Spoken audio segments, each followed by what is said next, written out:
வணக்கம். இந்தியர்கள் எல்லாருமே உலகம் முழுக்க பல நாடுகள்ல போய் செட்டில் ஆயிருக்காங்கிறது நமக்கு நல்லா தெரியும்.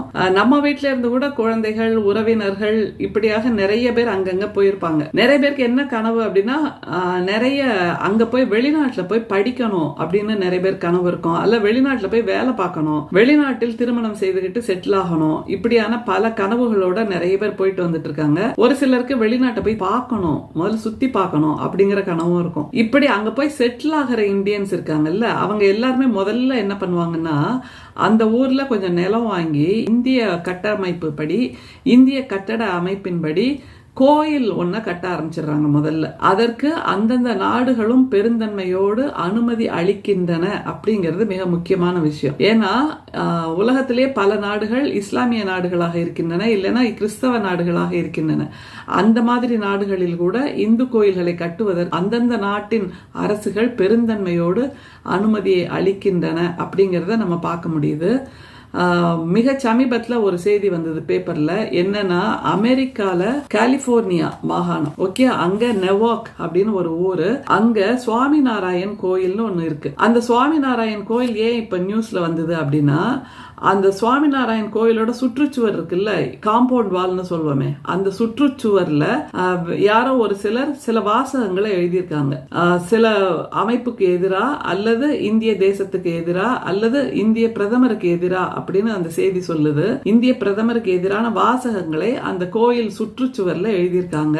உடனே அங்க உள்ள இந்திய துணை தூதரகமும் இது பத்தி கண்டனம் தெரிவித்து எக்ஸ் தளத்துல பதிவிட்டிருக்காங்க, இது கண்டனத்துக்குரியது அப்படின்ட்டு. அப்புறம் நம்மளோட வெளியுறவுத்துறை அமைச்சர் ஜெய்சங்கர் அவர்கள் என்ன தெரியுமா சொல்லியிருக்காரு, உடனே அமெரிக்காவில் உள்ள கோயில் சுவர் சேதப்படுத்தப்பட்டது அப்படின்னு ஆரம்பிக்கிறார். அதாவது சுற்றுச்சுவர்ல வாசகங்கள் தான் எழுதியிருக்காங்க, சேதப்படுத்தலை எந்த விதத்திலையும். சேதப்படுத்துறதுன்னா என்ன, இடிக்கிறது, உடைக்கிறது, இதெல்லாம் தான் சேதப்படுத்துறது. நம்மளே பார்த்துருக்கோம், பாப்ரி மஸ்ஜித் கரசேவைங்கிற அந்த நிலையின் மூலமாக பாப்ரி மஸ்ஜித் இடிக்கப்பட்டது, அதுதான் சேதப்படுத்துறதே தவிர வாசகங்களை எழுதுவது என்பது சேதப்படுத்துவதாகாது. ஆனால் ஜெய்சங்கர் அவர்கள் இப்படி எழுதியிருக்கார். எது செய்தாலும் தவறுதான், அது வேற விஷயம். ஆனால் சேதப்படுத்துவது அப்படிங்கிறது டெமாலிஷ் அப்படின்னு ஆகுது. டெமாலிஷா வாசகம் எழுதுறதுங்கிறது டெமாலிஷா அப்படிங்கிற ஒரு கேள்வி வருது.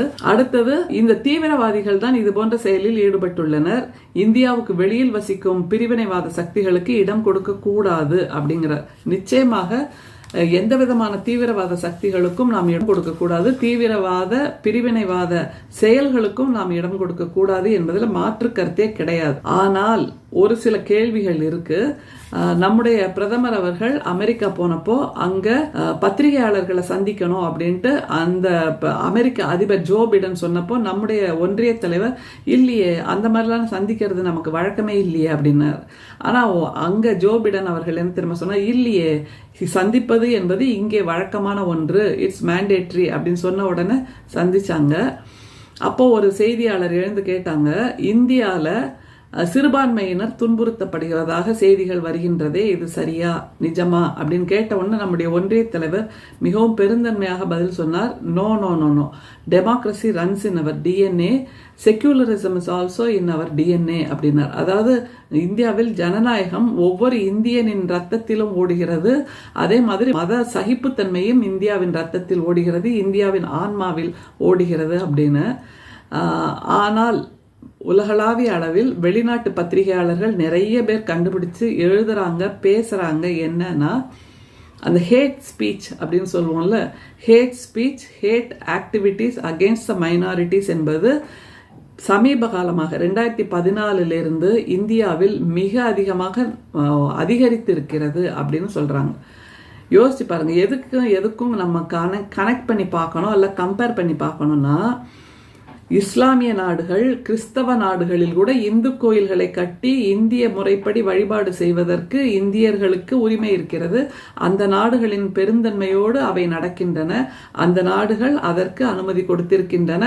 அவை ஒத்துக்கொண்டு அவை அந்த வெளிநாடுகள் இந்த மாதிரியான வழிபாட்டு முறைகளுக்கு மறுப்பு சொல்லவில்லை என்பது வெளிநாடுகள், அந்த அரசுகள் அவர்களுடைய பெருந்தன்மையை காட்டுகிறது. ஆனா நம்முடைய இந்தியால இப்படியான ஹேட் ஸ்பீச் அதிகரித்திருக்கு, ஹேட் ஆக்டிவிட்டிஸ் அதிகரித்திருக்குங்கிறத வெளிநாட்டு பத்திரிகையாளர்கள் எழுந்து நின்று கேள்வி கேட்கிறார்கள். என்னும் போது நம்மிடம் மதச்சார்பின்மை இல்லை, நம்மிடம் ஜனநாயகம் இல்லை, பிற மதங்களை அரவணைக்கின்ற ஜனநாயகம் இல்லை. இத்தனைக்கும் அரசியல் சாசன சட்டத்தில் இது எல்லாம் அடிப்படை உரிமைகள் என்று கொடுக்கப்பட்டிருக்கின்றன என்பதும் நமக்கு நன்றாக தெரியும். மிக சமீபத்தில் நடந்த 2 உதாரணங்களை மட்டும் சொல்லலாம். ஒன்று, ஜூலை மாதம் 2023 நடந்த ஹரியானால நூ அப்படிங்கிற அந்த டிஸ்ட்ரிக்ட்ல நடந்த பிரச்சனை. இஸ்லாமியர்கள் அங்கே துன்புறுத்தலுக்கு ஆளானார்கள் அப்படிங்கிறது நல்லா தெரியும். விஸ்வ இந்து பரிஷத் அதை செய்தது அப்படிங்கிறதும் செய்திகள்ல வந்தது. நம்ம நிறைய காணொளிகளாகவும் பார்த்தோம். இது ஒண்ணு. அடுத்தது மணிப்பூர்ல அந்த டபுள் என்ஜின் சர்க்கார் நடக்கின்ற மணிப்பூர்ல 300 தேவாலயங்கள் எரித்து நொறுக்கப்பட்டன. அதே மாதிரி கிறிஸ்தவர்கள் தாக்கப்பட்டார்கள் அப்படிங்கிறது மிக சமீபத்தில் நடந்தது. இதற்கும் நாம் கண்டனங்களை தெரிவிக்கிறோம். ஆனால் வெளிநாட்டில் அமெரிக்காவில் இந்த சுவாமிநாராயண் கோயில் சுற்றுச்சுவரில் வாசகம் எழுதியதற்கே நம்முடைய வெளியுறவுத்துறை அமைச்சர் சுற்றுச்சுவர் சேதப்படுத்தப்பட்டிருக்கிறது, இது கண்டனத்துக்குரியது என்று பதில் சொல்லும் போது, இந்தியாவில் நடந்த இந்த 2 சம்பவங்களுக்கும் சிறுபான்மையினர் மீது நடத்தப்பட்ட இந்த தாக்குதல்களுக்கு நம்முடைய நாட்டிலிருந்து யாருமே பதில் சொல்லவில்லை இதுவரைக்கும். எப்படி வருத்தத்துக்குரிய விஷயம் இல்ல? அதே மாதிரி ஆஸ்திரேலியால உள்ள ஒரு இந்து கோயில், அங்கே ஒரு பிரச்சனை, அங்கே ஒரு சிக்கல் என்ற போது நம்முடைய ஒன்றிய தலைவர் உடனடியாக ஆஸ்திரேலிய பிரதமருக்கு சொன்னார், இந்து கோயில்களை பாதுகாக்க வேண்டியது உங்களுடைய ஜனநாயக கடமை, பொறுப்பு என்பதாக. அந்த ஜனநாயக கடமை, பொறுப்பு என்பது இந்தியாவில் இருக்கின்ற பிற மத வழிபாட்டு தலங்களுக்கும் நாம் கொடுத்தாக வேண்டிய மரியாதை, நாம் செய்தாக வேண்டிய பெருந்தன்மை என்பதை நாம் உணர வேண்டும். எனவே இனிமேலாவது இந்த மாதிரி பிற மதத்தை சார்ந்த நம்முடைய சகோதரர்கள், சகோதரிகள் அவர்களுடைய வழிபாட்டு உரிமையை நாம் மரியாதை செய்ய வேண்டும். அவர்களுடைய வழிபாட்டு தலங்களையும் மரியாதையோடு காப்பாற்ற வேண்டும். வெளிநாட்டில் இந்திய வழிபாட்டு தலங்களை காப்பாற்றுவதை தன்னுடைய கடமையாக எடுத்துக்கொண்டிருக்கின்ற நம்முடைய இந்திய அரசு, உள்நாட்டில் இருக்கின்ற பிற மத வழிபாட்டு தலங்களை காப்பாற்ற வேண்டியதும் நம்முடைய பொறுப்புதான் என்பதை தட்டி கழித்து விட முடியாது, மறுத்து விடவும் முடியாது. செய்வோமா என்பதுதான் ஒரு கேள்வி. பார்க்கலாம். நன்றி, வணக்கம்.